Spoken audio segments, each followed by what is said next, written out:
Fat-soluble vitamins, Chapter 10 in Nutrition. As we start looking at vitamins, we know there are several myths that exist out there. If a little is good, a lot is better.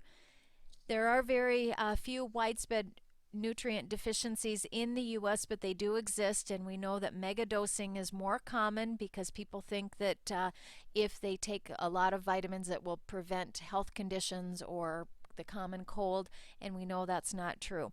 Very small amounts of vitamins are needed. They're in micrograms, and we also understand that vitamins provide no calories or energy. The energy in the body comes from the carbohydrates, the proteins, and the fats.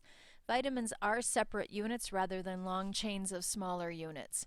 As we look at vitamins, we know that our daily needs are fairly small, and if you eat a well-balanced diet, including many different foods in your diet, you probably will consume all of the vitamins that are needed for the body. Again, no energy source comes from vitamins.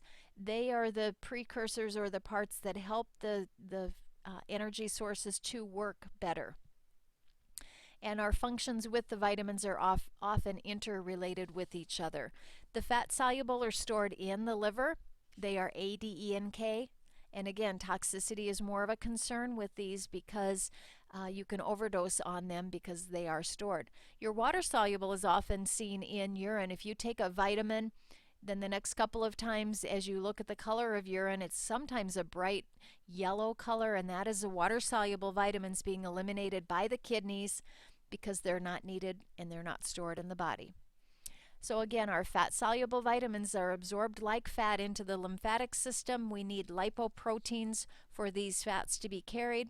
They accumulate in the body, in the liver, and also adipose tissue.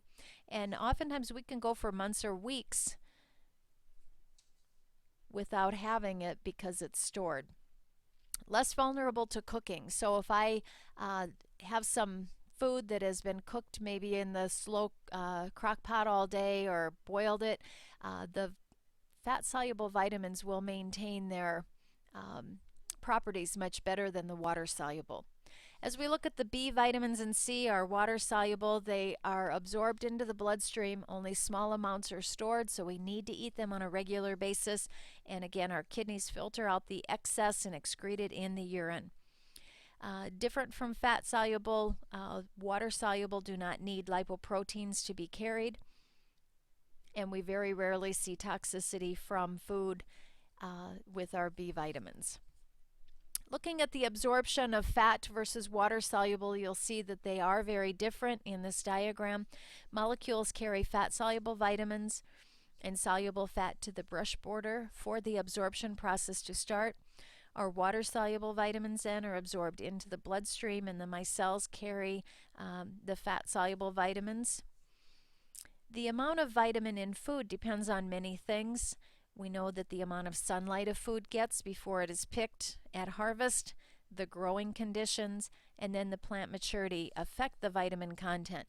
So the person that goes to Fairway and buys their fruits and vegetables might get fruits and vegetables that have come from a long distance, were picked very early and ripened in the truck on the way to the store, whereas when you go out into your garden in the backyard and pick them when they're fully ripened, you're going to get much more nutrient properties from the foods that are grown locally and you buy at a farmer's market or grow yourself. When we look at the storage, again, fat soluble can accumulate in the liver and adipose tissue. That's one reason people that eat liver, like beef liver or pork liver, get a lot of vitamins from that food product because they are eating the stored vitamins from that animal.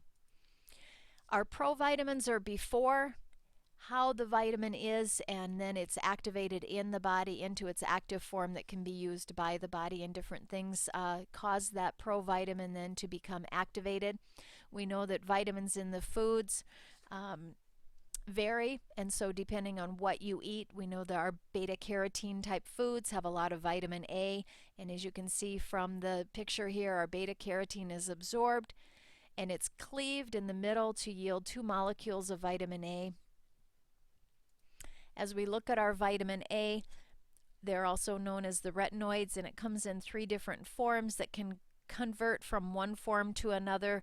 This is called interconvertible nature of that retinol, and retinoic acid. Again, our vitamin A, 90% is stored in the liver, about 10% in the fat or adipose tissue.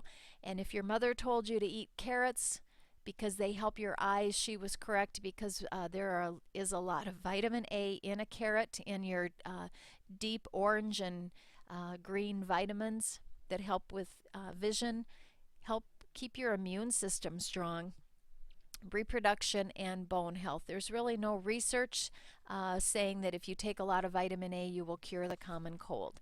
Our recommendations then are listed here for how much a person needs on a daily basis, and with a well-balanced diet, that's usually not a concern. Our sources then, the Proformed vitamin A, and then our dietary vitamin A and the foods such as the carotenoids or the deep orange fruits and vegetables in the diet. A deficiency of vitamin A then can cause problems with the vision, with skin and other epithelial tissues, and very serious. It can be toxic. It can be fatal if toxic. It is used for acne treatment. There's a medication that has been pulled from the market, but it was called Accutane, and it was actually just a huge amount of vitamin A that was given to teenagers with acne problems to help and assist them with clearing up that acne. Vitamin A is known to help prevent night blindness, and I believe the country that has the most night blindness is India. And because of the type of diet they have, they lack a lot of vitamin A. It slows dramatically when you add vitamin A into the diet.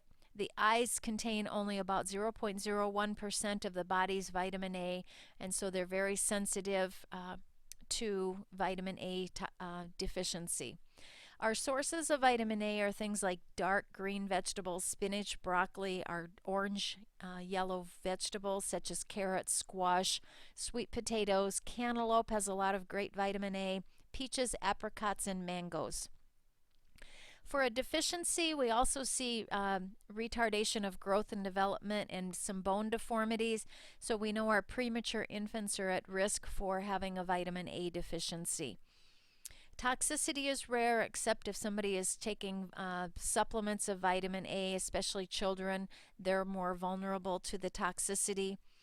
We know our preformed vitamin A taken in excess is known as a teratogen, or damaging to that developing fetus. Birth defects associated with vitamin A toxicity then are cleft palate, some heart abnormalities, and brain malformations. Retinoic acid is used to treat acne. Any woman, young lady that's taking some of these acne medications has to be on a very secure form of birth control so she does not get pregnant when taking very high doses of vitamin A for her acne. It's most hazardous when taken 2 weeks prior to the conception, and then again the first 2 months of that pregnancy. And it's due to the rapid cell differentiation during that time. And I believe Accutane has been taken off the market.